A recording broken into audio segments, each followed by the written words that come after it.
Xin kính chào quý cô bác, anh chị, các bạn và các em. Một ngày bình an sẽ đến với tất cả mọi người. Trân trọng giới thiệu đến quý vị tác phẩm Cà phê cùng Tony của tác giả Tony Buổi Sáng. Xin mời quý vị lắng nghe chương 15, Wick Kidney. Rồi mãi Tony cũng chấp nhận cho phóng viên một đài truyền hình nọ phỏng vấn. Phóng viên: Xin chào anh tổng biên tập. Xin anh tổng cho biết vì sao gọi là Tony và vì sao có chữ buổi sáng ở đây ạ? Tony trả lời: Tony là tên tiếng Anh của tôi, còn buổi sáng là vì tôi muốn cạnh tranh với các tờ báo có chữ morning trên thế giới như Bangkok Morning hay New York Morning. Phóng viên: Vậy thưa anh tổng, mục đích xây dựng Tony buổi sáng là gì? Tại sao anh không ra mặt và xây dựng thương hiệu cá nhân để có thể nổi tiếng và đi diễn thuyết, xuất bản sách để kiếm tiền và kiếm danh như tiến sĩ A, giáo sư B, nhà văn C, diễn viên E hay đạo diễn F? Tony: Dạ thưa, vì tôi khác. Tôi chỉ muốn chia sẻ cho vui. Lúc nào tôi ớn, hết muốn chia sẻ thì tôi sẽ đóng Facebook, chuyển qua mở quán Tony buổi trưa, cạnh tranh với một số tiệm bán thức ăn nhanh. Tôi không phải là cây bút thương mại. Bên Mỹ gọi là opinion leader, thường xây dựng một hình ảnh tuyệt vời, lung linh, tài giỏi và đạo đức vô cùng để dân chúng ngưỡng mộ. Thật ra những điều họ nói hay họ viết đều có trong sách khác cả. Họ tổng hợp lại, chứ ít ai sáng tạo ra cái mới. Rồi cô biết không, họ khéo léo lái đám đông theo hướng có lợi cho họ hay công ty họ đang làm. Ví dụ chê bất động sản để giá rẻ rồi mua, hay nói mọi người nên mua cái gì đó rồi bán. Tôi bán phân, không làm được chuyện này. Mặc dù chỉ là một tên thương lái, về ngoại hình tôi hơn hẳn các người mẫu. Về gương mặt tôi không thua bất cứ diễn viên nào. Về khả năng viết lách thì như cô thấy đấy, ở châu Á tôi chỉ đứng sau Mạc Ngôn về độ tuổi. Phóng viên: Xin anh cho biết vì sao anh lúc nào cũng không khiêm tốn như vậy? Tôi nghĩ một số độc giả không có hài hước, rất dị ứng và ghét kiểu người như anh. Tony: Ai ghét? Cô chỉ tôi coi. Phóng viên: Ú ớ, cứng họng, nghiệp vụ trong trường báo chí chưa dạy phải phản ứng thế nào với đối tượng khùng nhẹ này. Tony lầm bầm: Ai ghét tôi quánh mầm mắt. Phóng viên: Dạ, câu hỏi cuối cùng, nếu nói ngắn gọn 2-3 chữ về mình thì anh sẽ nói thế nào? Tony: Giàu và đẹp. Cô phóng viên vừa nghe vừa hí hoáy ghi chép vào sổ. Thằng quay phim ngồi cười ha hả, nói sao mà hai đứa em mê anh quá à.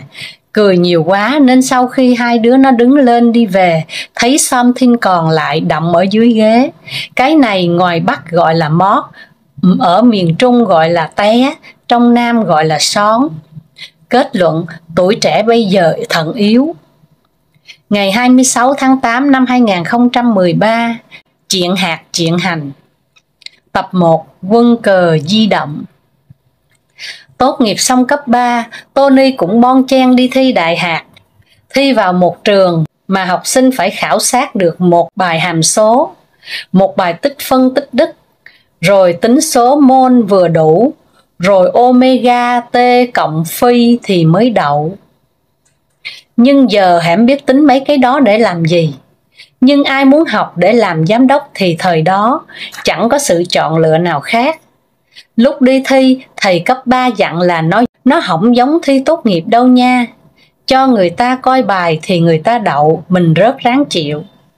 Khó mình thì khó người ta, dễ mình thì dễ người ta, nên làm bài được chưa chắc đâu nha. Nghe lời thầy, đứa nào vào phòng thi cũng lườm lườm, không ai nói chuyện với ai. Làm thì một tay viết, một tay phải che chắn lại, đừng để đứa bên cạnh nó coi. Lần đầu tiên đi thi mà lạnh lùng bắt ớn. Thêm vụ giám thị không được giải thích gì thêm nữa chớ. Nghe hẻm có nhân ven chi ráo trọi. Phòng thi thì toàn mượn của mấy trường phổ thông. Mình thi ở trường cấp 3 Lê Quý Đôn còn đỡ, nghe nói có bạn phải thi bên tiểu học Vân Đồn gì đó, cái ghế và cái bàn thiết kế cho các bé nhi đồng. Có vài thí sinh cao trên 1m8, ngồi 3 buổi thi xong về phải ghé bệnh viện chấn thương chỉnh hình để chỉnh lại cột sống vì bị vẹo, không làm người mẫu được nên đã khóc như mưa vì cái tội đi thi đại học. Hồi đó có cái thằng bên cạnh, dân Sài Gòn, tên nó y chang tên mình, nên giám thị quánh số báo danh hướng Đông Tây Nam Bắc cỡ nào thì nó cũng ngồi cạnh mình. Nó cho mình cục kẹo chanh xanh lè, rồi xin coi bài. Mình nói ngu gì mày, cho coi rồi mày đậu tao rớt sao?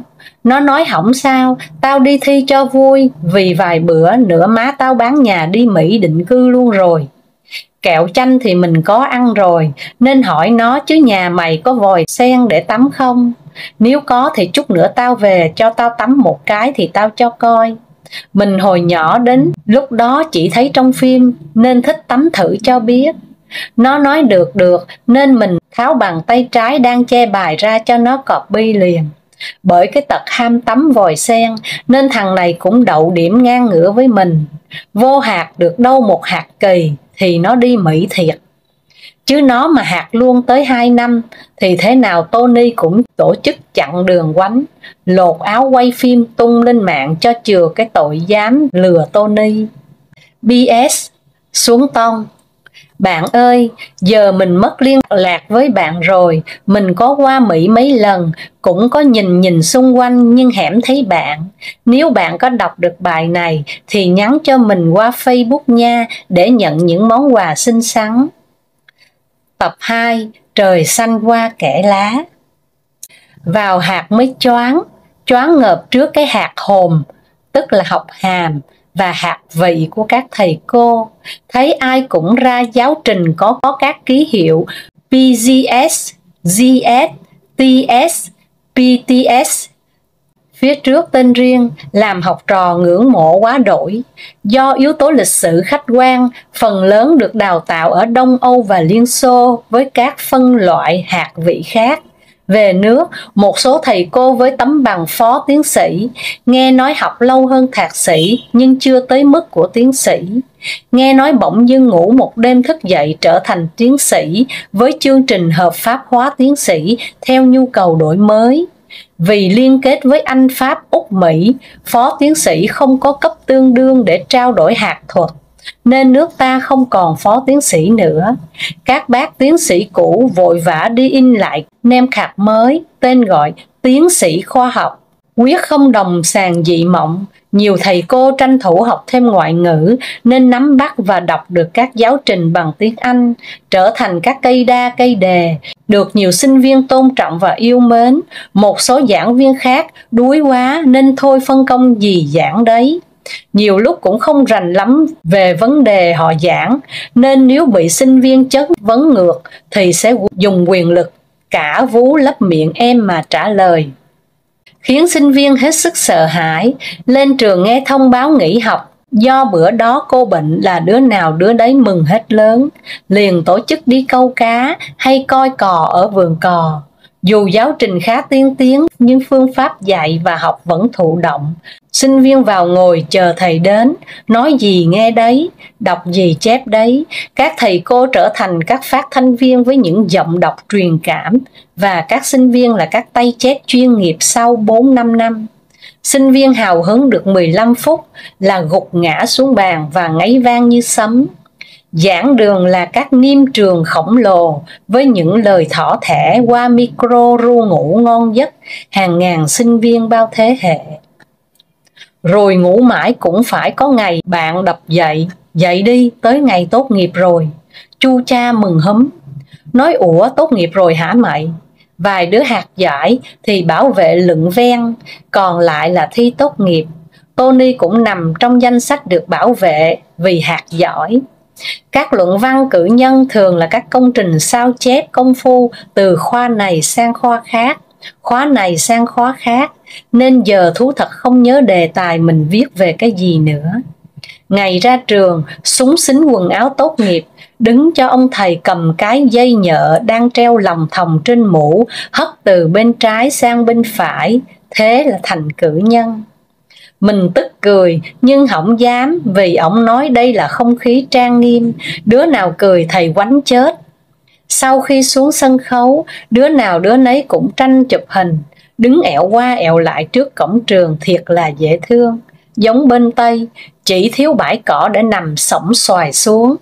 Hồi đó chưa có vụ liệng cái bằng hay cái mũ lên trời rồi ngước lên cho người khác chụp như bây giờ.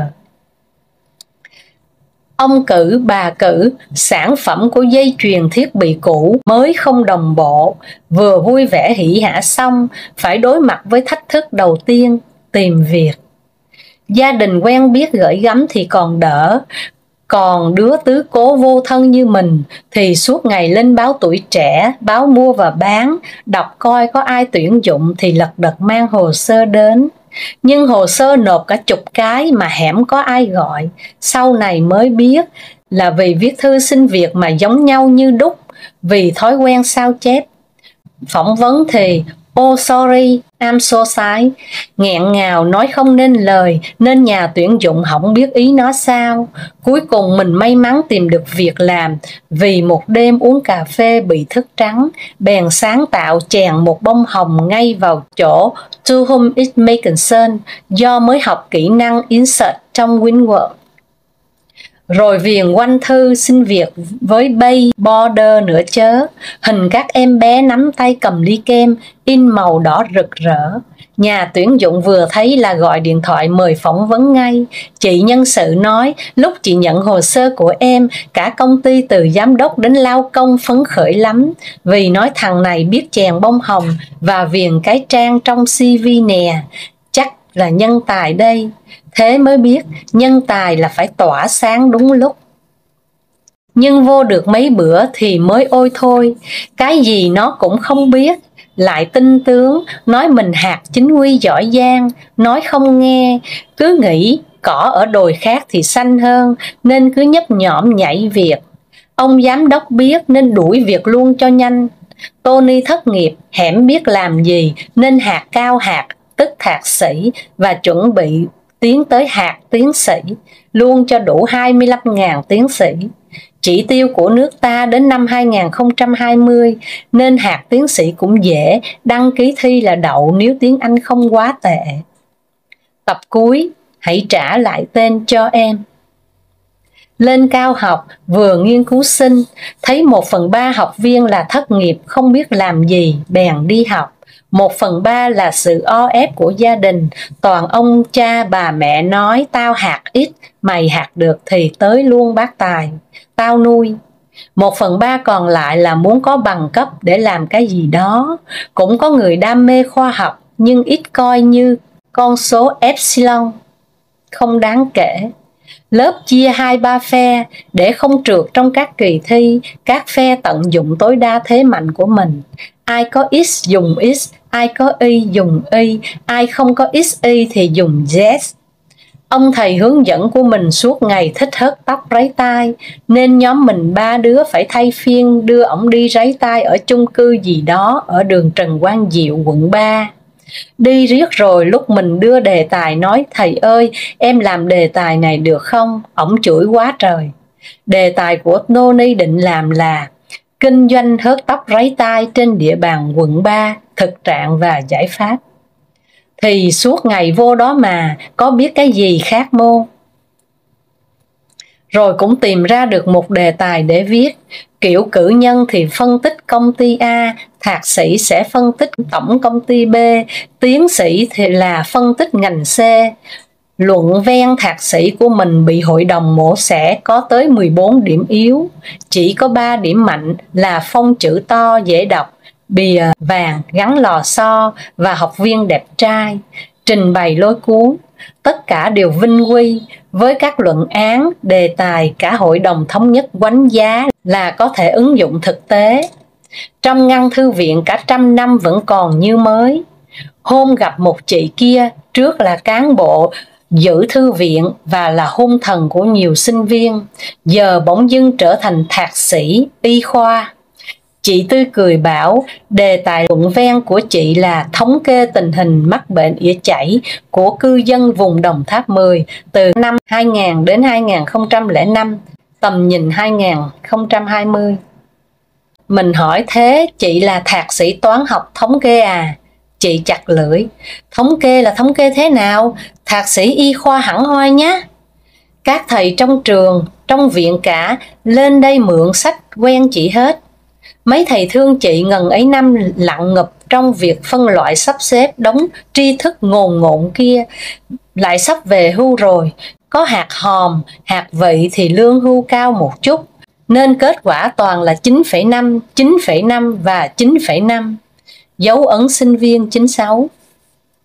Chị còn nói thêm, em biết chị Nga thu tiền trong phòng tài vụ hem, thạc sĩ tài chính rồi đó.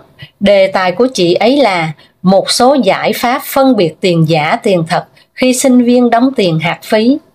Đề tài dày lắm, mấy trăm trang. Chị ấy những 30 năm ngồi đếm tiền cơ mà. Kinh nghiệm cứ thế mà viết ra, tuôn trào dào dạt. Em biết chú Tư bảo vệ hem. Chú ấy vừa bảo vệ xong cử nhân với đề tài phương pháp sắp xếp xe đạp và xe máy gửi trong trường đại hạt X theo mô hình hồi quy đa biến. Xếp loại U đấy nhé. Chị Bảy lao công thì đang hạt văn bằng 2, bên trường đại hạt tư thục thể dục thể thao Phạm Văn Mách Bảo, mới nâng cấp lên đại hạt ấy. Các tỉnh nước ta hình như chỉ còn Đắk Nông là chưa có đại hạt em à. Xong rồi chị Bảy sẽ liên thông qua thạc sĩ thể dục ứng dụng cụ hay tiến sĩ Wushu luôn. Em mà thấy chị ấy cầm chổi quét, ôi rồi ôi đẹp lắm. Thúy Hiền mà thấy á, phải xách dép chạy theo gọi M7, M7 ơi M7. Tin cuối, theo Phó Giáo sư Tiến sĩ Phạm Bích Sang, Phó Tổng Thư ký Liên hiệp các hội khoa học kỹ thuật Việt Nam, anh Nguyễn Văn Tuấn, số lượng các bài báo công bố quốc tế có bình duyệt trong năm 2012 gần 400 đại học và cao đẳng trên địa bàn cả nước, khoảng 1.200 bài, thấp hơn của một đại học của Thái Lan, Chulalongkorn hay Mahidol. Thế nhưng số giáo sư tiến sĩ của chúng ta lại nhiều nhất Đông Nam Á, với hơn 9.000 giáo sư và 24.000 the so-called tiến sĩ. Good news, and 5 years later it will be 24,001 vì có thêm một tiến sĩ Dr. Tony Tell, Harvard.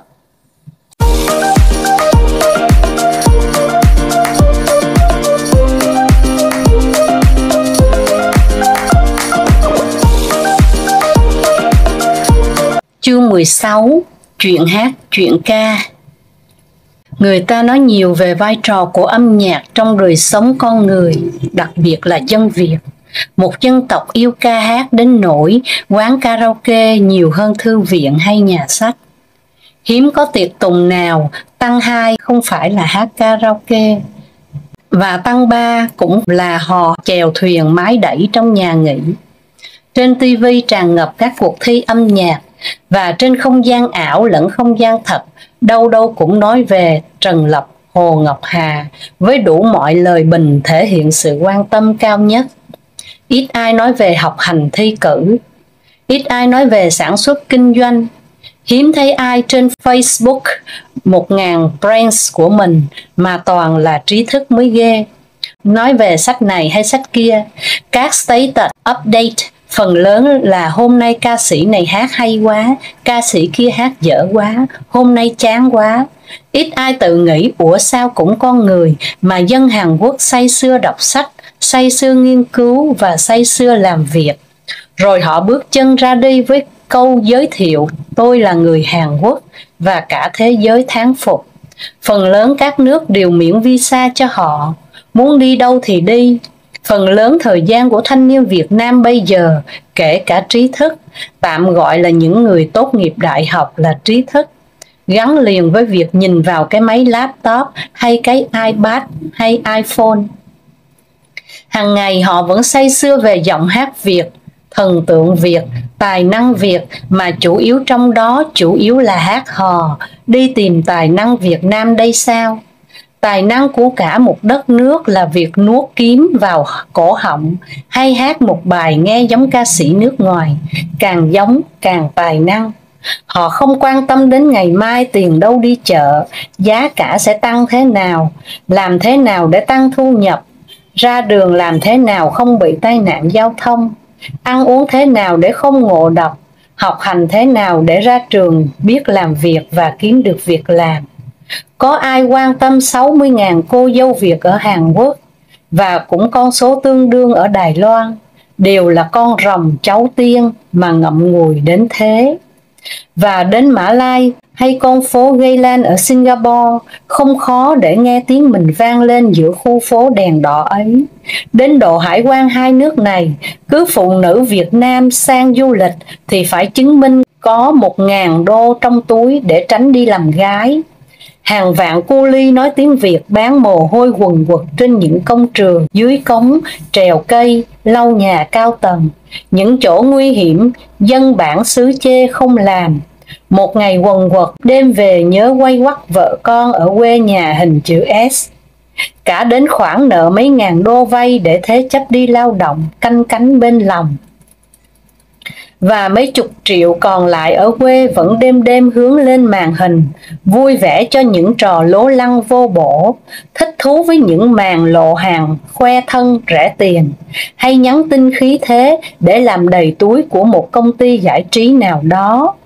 Mình từng chứng kiến ở miền Tây, một nhà kia có cô con gái đi xuất khẩu lao động hay làm gì đó ở nước ngoài. Hai vợ chồng cứ nằm võng kẽo kẹt, chờ đến 4 giờ chiều là số đề, đánh theo các công ty xổ số.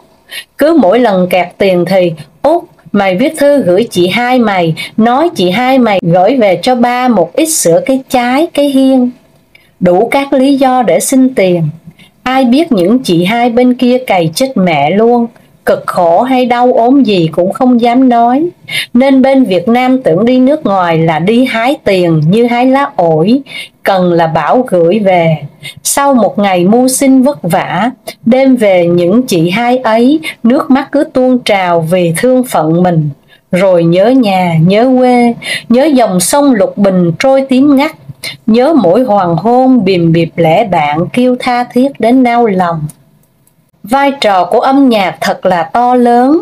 Có những đội quân thắng như Hồng quân Liên Xô, vì họ biết cổ vũ tinh thần binh sĩ bằng những lời như trùng trùng quân đi như sóng, lớp lớp đoàn quân kéo về. Hay tình yêu cũng nhẹ nhàng và hòa trong tình yêu đất nước. Tình đã trao nhau êm đềm, gặp nhau lần nào cũng vội, chẳng đủ để mà giận dỗi. Nhưng cũng có những số phận, những con người của một vùng đất mà cứ phải đeo đẳng cái nghèo hèn, cái bất lực và tứ xứ tha phương cầu thực vì trót gãy đàn bầu. Tỷ lệ phá thai của Việt Nam cao nhất nhì thế giới là vì vậy. Mới có câu làm thân con gái chớ nghe đàn bầu. Một sự liên tưởng gượng ép rất nhảm của Tony. Những cô gái đất phương Nam bước chân ngàn dặm ra đi lấy chồng Hàn, chồng Đài, hay làm gái massage bia ôm tận Mộc Châu Sơn La, cũng chỉ vì câu hát thương những đời như lục bình trôi. Ít có cô gái miền Trung nào làm nghề này, vì ở miền Trung đâu có những bài hát buồn như vậy. Hẻm có cô gái bia ôm nào vào phòng sau khi xà vào lòng khách là không chụp micro hát vang trong nước mắt bài tội tình. Với sao anh bỏ ra đi, em nào có tội tình gì, sao anh bỏ ra đi, em nào có lỗi lầm chi. Còn nếu bạn đi karaoke với một bà giáo sư tiến sĩ, viện sĩ với các huy chương lấp lánh trên ngực, bạn sẽ nghe vậy mà đi, ai chiến thắng không hề chiến bại, ai nên khôn không khó đôi lần. Phải chăng họ nghe nhạc hùng hồn như thế nên mới ăn học đến giáo sư tiến sĩ khoa học hàn lâm? Ca sĩ Lệ Thu hôm trước phỏng vấn có nói hình như bài hát nổi tiếng đầu tiên nó vận vào người cô, đó là bài Nước mắt mùa thu, bài hát mà Phạm Duy sáng tác riêng cho cô, cho nghệ danh của cô với những câu buồn não ruột như nước mắt mùa thu khóc ai trong chiều, một đời ca sĩ hát trong buồn tên, nghe thúi ruột thúi gan. Lúc ở bển, Tony sợ vào quán của người Việt, mặc dù thèm đồ ăn ở đó, vì vào nghe nhạc buồn nhớ quê. Có cái bài gì, ở bên này nhớ cha nhớ mẹ, may mà thời gian trôi vun vút, không như Sài Gòn, nếu không tôi đã khóc thành một dòng sông. Ngồi nghe xong nước mắt cứ chảy dài, trời đông lạnh giá, nước mắt vừa trào ra đã khô cứng trên má, gỡ ra bỏ vô ly cà phê nóng thành cà phê đá, rẻ hơn được $1. Công ty nào nghe nhạc sến cả ngày, trước sau gì cũng phá sản. Người nào nghe nhạc sến cả ngày thì trước sau gì cũng bị chồng bỏ, bị vợ quánh bầm mắt cho coi. Vậy phải làm sao? Làm sao để lên dây cót tinh thần? Kinh tế đang suy thoái nên nghe nhạc hùng hồn để có tinh thần làm ăn. Đang buôn bán ế ẩm, bạn nên dẹp mấy cái nhạc rầu rĩ nếu đang nghe. Tony cũng vậy, giờ quyết định hẻm coi cải lương nữa, coi cứ khóc hoài. Bữa thương con Lan, bữa thương thằng Điệp, bữa tội nghiệp cô Lụ, không phải Mai thì Lụ. Khóc quá nên hết muốn làm ăn gì. Tiền hẻm có lại ngồi khóc tiếp. Chủ nợ tới thấy khóc quá nên ghét quánh thêm, càng đau đớn nên càng khóc bạo. Lúc rảnh rỗi giải trí, Tony sẽ chuyển qua nhạc Hồng Quân Liên Xô hay xem Gangnam Style. Nghe là hưng phấn lao đi gặp khách hàng, cười nói lả lơi, rồi nếu nó không chịu ký hợp đồng thì hưng phấn lên đập phát chết tươi. Quyết đi nhổ hết tóc bạc và kéo căng da mặt trong chiều nay ở thẩm mỹ viện, hay đi làm răng cho nó lóa sáng bên nha khoa bác sĩ Bảy, chỗ Tony hay làm răng. Chiều sẽ đi thể thao, có thể là đi quánh golf hay chơi tạc lon với mấy đứa nhỏ trong chung cư. Tối sẽ đi metro mua về một thùng nước collagen của chị Triệu Hiền, trước khi ngủ uống một lon cho nó trẻ. Ngày mai sẽ là một Tony đầy năng lượng, phơi phới 18 đôi mươi, kiêu hãnh bán phân giữa dòng đời xuôi ngược. Ngày 4 tháng 9 năm 2013, một đề bài cực hay và một bài văn xuất sắc, chia sẻ cho những ai đêm khuya còn lọ mọ với văn hóa đọc. Bài duy nhất anh tổng share không phải do mình viết, nhưng cũng có nhiều tâm tình tương tự, thôi nhờ thằng cu 18 tuổi ấy viết giùm. Bài hãy để lại mình một đối thủ. Đội thể thao của Trung Quốc tuy đã đoạt toàn bộ huy chương vàng tại giải vô địch bóng bàn thế giới, thế nhưng tôi lại không lấy làm phấn khởi chút nào cả. Một cảm giác buồn bã cô đơn, chỉ mong thất bại chợt trào lên trong lòng. Thật là ở trên cao không sợ gì lạnh giá. Đội tuyển Trung Quốc cần phải có một đối thủ. Mà trên đời này chẳng phải cũng như vậy hay sao? Một người nào đó mà có một đối thủ thì là điều rất hạnh phúc. Bởi vì đối thủ của bạn sẽ cùng bạn trưởng thành trên đường đời cho đến khi bạn leo lên đỉnh cao nhất. Thời thế tạo anh hùng hay anh hùng tạo thời thế? Anh hùng thường xuất hiện từng đôi từng cặp một. Việt Vương Câu Tiễn và Ngô Vương Hạp Lư, Tào Tháo và Lưu Bị, Mao Trạch Đông và Tưởng Giới Thạch. Trong họ đều như đối thủ của nhau, thế nhưng họ đã khiến cho đối phương thành công, đồng thời họ cũng làm nên chính bản thân mình. Và chính vì có sự tồn tại của đối thủ thì bản thân mình mới phải càng gắng sức gấp bội cho việc học tập và mới đi phấn đấu, cuối cùng mới có được công thành danh toại. Vua Tần Thủy Hoàng thống nhất thiên hạ. Tôi tin rằng thứ mà ông có được không phải là niềm vui vì mình trở thành người duy nhất được tôn vinh trên muôn vàn người, mà là ông ấy cảm thấy buồn tẻ và lạnh lẽo vì không ai địch nổi mình. Không chiến mà thắng, ông đã mất đi mục tiêu phấn đấu, đồng thời cũng mất đi chính bản thân ông. Cuối cùng triều đình nhà Tần đến đời thứ hai liền bị diệt vong. Lưu Bang tuy tham tiền hám của, háo sắc đẹp, thế nhưng vì có sự tồn tại của Hạng Vũ khiến Lưu Bang đã từ một kẻ bụi đời trên phố cuối cùng trở thành một đế vương tài giỏi. Tôi tin rằng năm Lưu Bang qua đời, người tưởng nhớ Lưu Bang nhất không phải là ai mà ắt phải là Hạng Vũ, đối thủ suốt đời của Lưu Bang. Hạnh phúc thường khiến cho con người trở nên mê muội, thế nhưng đau khổ lại khiến cho con người trưởng thành. Người chúng ta thường không nhớ rõ lắm chính là người mang lại hạnh phúc cho mình. Thế nhưng ai là kẻ gây ra nỗi khổ đau to lớn cho mình thì thường lại khắc cốt ghi tâm. Cuộc đời không có đối thủ chính là cuộc đời không trọn vẹn.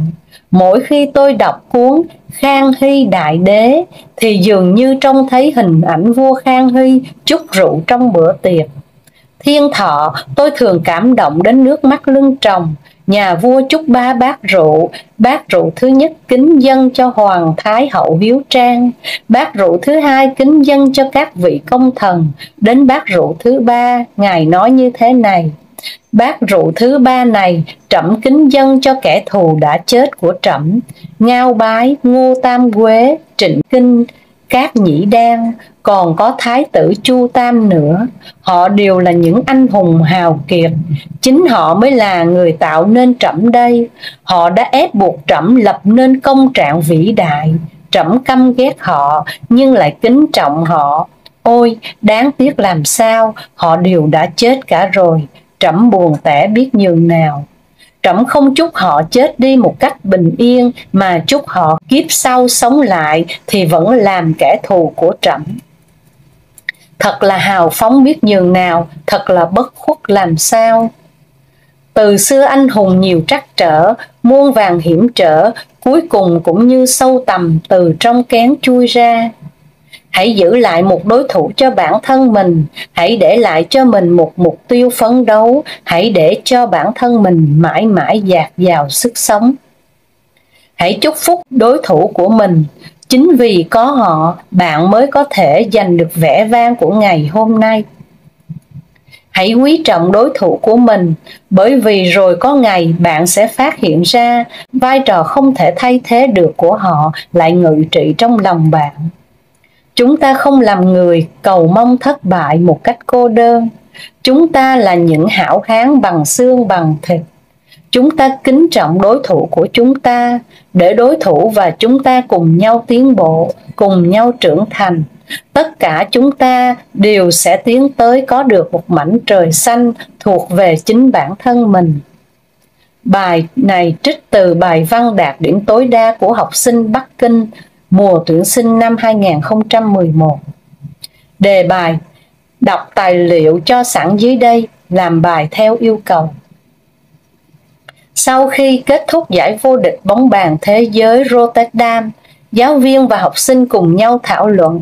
Học sinh A nói: tuyệt vời quá, đội tuyển Trung Quốc lại đoạt toàn bộ chức vô địch. Thành công này có thể nói là rất xứng đáng. Thi đấu thể thao là phải dựa vào thực lực. Học sinh B nói: nhưng tôi lại càng mong muốn chứng kiến các tuyển thủ nước ngoài thi đấu quyết liệt và chiến thắng các tuyển thủ nổi tiếng Trung Quốc. Một quốc gia nếu độc quyền tấm huy chương vàng môn thi thể thao nào quá lâu thì thật ra sẽ không có lợi cho sự phát triển của môn thể thao đó. Học sinh C nói: có người chủ trương đội tuyển Trung Quốc nên nhường 1-2 tấm huy chương vàng cho đội tuyển nước khác. Nhưng tôi lại không tán thành. Nếu như cố tình thua thì sẽ vi phạm nguyên tắc thi đấu công bằng và tinh thần Olympic. Giáo viên: các em nói đều có lý, những lý lẽ này không những thể hiện trong môn thi đấu bóng bàn mà cũng phù hợp với các lĩnh vực trong cuộc sống xã hội.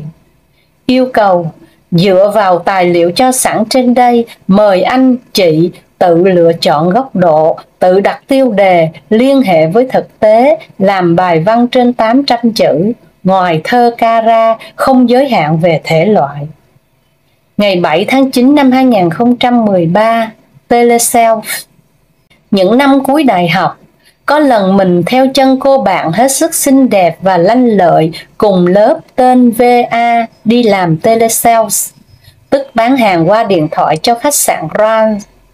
Làm lương cũng khá, nhưng chủ yếu là mình vô khách sạn 3-4 sao để học giao tiếp. Đây là bước đệm cực kỳ quan trọng để có thể tự tin nói chuyện qua điện thoại, vì đủ loại người, đủ hạng người hỉ nộ ái ố mình gặp sau này. Dù sao thì nếu họ chịu tiếp mình qua điện thoại thì coi như thành công. Nên kỹ năng nói qua điện thoại của mình giờ rất là dễ thương, ai nghe mà không hồn siêu phách lạc mới lạ. Cũng nhờ 6 tháng làm ở đó, ngày nào cũng gọi mấy chục cuộc, nên các bạn sinh viên có thể làm telesale để tăng cơ hội va chạm, trải nghiệm, tăng kỹ năng ăn nói khéo léo, mà lại còn được tiền nữa, chả mất gì cả. Cứ mạnh dạn làm đi, có khi gọi 100 cuộc mà chỉ có một cuộc có nhu cầu, 99 cuộc còn lại thì thôi đủ kiểu, nói nhẹ nhàng từ chối cũng có, la hét chửi bới cũng có, cúp cái rụp cũng có, nhưng đều nên xem đó là cơ hội được trải nghiệm, sinh viên mà, sợ gì. Nhưng cũng có những mối tình hay các quan hệ đặc biệt từ đó thú vị lắm. Giờ nghe các bạn gọi điện đến tiếp thị bảo hiểm hay sàn vàng, đất đai, chào hàng cái gì đó, mình đều nhẹ nhàng từ chối rằng cảm ơn em, anh không có nhu cầu em nhé. Mình hiểu lắm cảm giác bị tổn thương khi ai đó quát nạt một đứa trẻ 20 tuổi, những câu như là gọi gì gọi hoài vậy, mày có tin là tao qua công ty mày đập mày một phát mày chết không? Thậm chí một tràng toàn tiếng Đan Mạch, cũng vì công việc, vì công ty họ bắt làm, cũng vì miếng cơm manh áo cả thôi. Độc giả Tony buổi sáng nếu có bị gọi nhiều quá thì cũng đừng có nặng lời với các bạn nhé, coi như đó là giọng nói của anh Tổng lúc 20 tuổi đi. Hồi đó anh Tổng về vắt tay lên trán suy nghĩ, cũng buồn, cũng thấy tự ái, nói thôi chắc nghĩ là không làm nữa. Nhưng nghĩ lại, vài bữa tốt nghiệp xong, có khi mình vào làm chỗ công ty đa quốc gia, lỡ bị bắt ngồi máy tính suốt ngày, phân tích số liệu chẳng hạn, thì chẳng còn có cơ hội để được nghe những lời đủ cung bậc cảm xúc như vậy nữa. Thế là sáng hôm sau, khi uống cốc cà phê, lòng lại vui, lại lạc quan và cầm điện thoại lên gọi khí thế. Khoảng cuối những năm 90, gọi chủ yếu là điện thoại bàn. Muốn tra thông tin về số điện thoại hay tên chủ thuê bao thì có thể gọi 108 hay 116. Gọi 108 thì tốn tiền, trong khi gọi 116 thì miễn phí, nên tụi mình hay gọi 116. Nhớ kỷ niệm lần đầu làm telesales, mất cả tháng đào tạo, vừa xong một cái là mình nhanh nhẹn lao ra chỗ ngồi làm việc thực tập liền. Bấm 116, bên kia đầu dây vang lên một giọng nữ. Mình lanh lẹ hỏi: chào chị ơi giúp em số điện thoại của nhà hàng X, địa chỉ 213/15/34 Lê Văn Sĩ được không ạ? Bên kia đầu dây trả lời tỉnh bơ: sao tôi biết được? Mình lặp lại yêu cầu, nhưng chị nói tôi không biết cậu ơi. Mình bắt đầu mất kiên nhẫn. Chị nói gì kỳ vậy? Nhiệm vụ của chị là cung cấp thông tin này cho tôi chứ. Tôi không hài lòng về cách trả lời của chị. Chị tên là gì vậy? Tôi sẽ nói chuyện với giám đốc của chị. Chị nói: mà cậu là ai? Ở đâu? Cái mình ngây thơ khai liền nói: em là Nguyễn Văn Tèo, tên tiếng Anh là Tony, gọi đến từ khách sạn Grand Sài Gòn. Chị ấy hỏi lại: em làm ở bộ phận nào? Dạ nói em vừa làm bộ phận telesale đó chị. Chị ấy nói: Tèo ơi là Tèo, chị Thái nè, giám đốc kinh doanh ở đây nè. Em gọi 116 phải bấm số 9 đầu mới thoát ra được, còn 116 là số nội bộ của khách sạn, là số của chị. Trời ơi, chị ấy mới tuyển mình vô làm mà, mới train nhóm mình xong. Tự thấy mình ngáo ngơ, thấy ớn, thôi chạy vô xin lỗi, nói em quên, em đã ghi vào sổ lỗi này và sẽ không lặp lại nữa. Mình đứng trước mặt chị gãi đầu ngượng nghịu, tay chân lóng ngóng vụng về.